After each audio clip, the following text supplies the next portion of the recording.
Tulsa, all the way from New York, bringing the Circles of Peace program here to Tulsa, which is much needed. Can you just tell us a little bit about it? Absolutely. So Circles of Peace is an evidence-informed model for domestic violence that uses restorative justice principles and practices to address the root causes of the violence. The model was developed in 2004 by the founder of our center, Linda G. Mills, who is the 17th president of NYU, and has recently been named one of the most effective treatments for domestic violence in the United States. Awesome. So, what brought you into this work? Oh, I come to this work as a survivor. As a survivor of domestic violence and sexual violence, I recognize that survivors need a plethora of options to heal.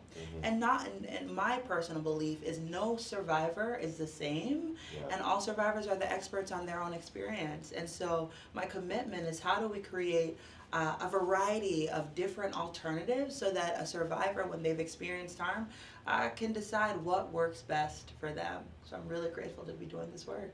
Yeah. And why is this so needed in Tulsa? Of course it's needed here. I mean, the criminalized survivor rates, the high female incarceration rates, I think, and on the other side, the community in Tulsa. Because I think so often, and I think this is where RJIOK comes in, we don't talk about the resource that exists within our communities to address harm, to support harm, and to support new alternatives. And I think Tulsa is brilliantly poised to do that here. Yeah. And what separates Circles of Peace from the current model that's used as BIT? Absolutely. So our current treatment approach and the criminal legal system at large asks a real simple set of questions. What was the law that was broken? Who broke the law? And how do we punish them for breaking the law that is a harm to the state? Nowhere in that does it include the needs of the survivor, whereas restorative justice is asking a completely different set of questions. What happened? What does the person who's experienced the harm need? And who also has a stake in making this right, so involving the community in the solution and the repair, and how do we make things as right as possible? Those are two completely different frames. One of those frames is rooted in a punitive approach, a punishment-based approach.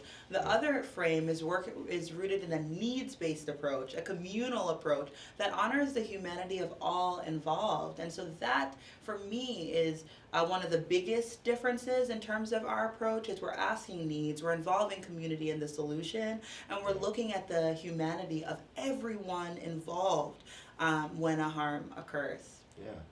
And I'll say that the thing that I'm most excited about is we know that domestic violence goes underreported so much because of its entanglement with the criminal legal system as the only option. So when community members know that, hey, I'm in a domestic violence situation, but I still love my partner, I still love the father of my child or the mother of my children, but I can seek help, that doesn't mean that they're going to be thrown away and locked away and caught up in a system that's not helpful to them. So having an approach where it's like, I can do this, and it's not based in shame, but it's based in healing is what I'm really looking forward to. Absolutely. One of my I have many teachers, and what do they always say in their communities? There are no throwaways. And I think so often we label people as, in our criminal legal system approach, as the worst thing they've ever done. And then putting them in the bucket of who's expendable, right? Instead of how do we, yes, you did something that was deeply harmful, and I believe that change is possible. So everything you said I agree with, and I think I'm so excited about what this looks like here. And I'm also thinking about the flip side of we label the people who cause harm, transfer harm, as the worst thing they ever done, and then on the victim as the worst thing that they ever experienced, and not give them agency and choice in what healing looks like for them, where RJ really centers that their voice and their needs as far as what is healing, what is reconciliation, what is the boundaries that we're going to set forth going forward from this, not, hey, let's push you aside and really punish for you on your behalf.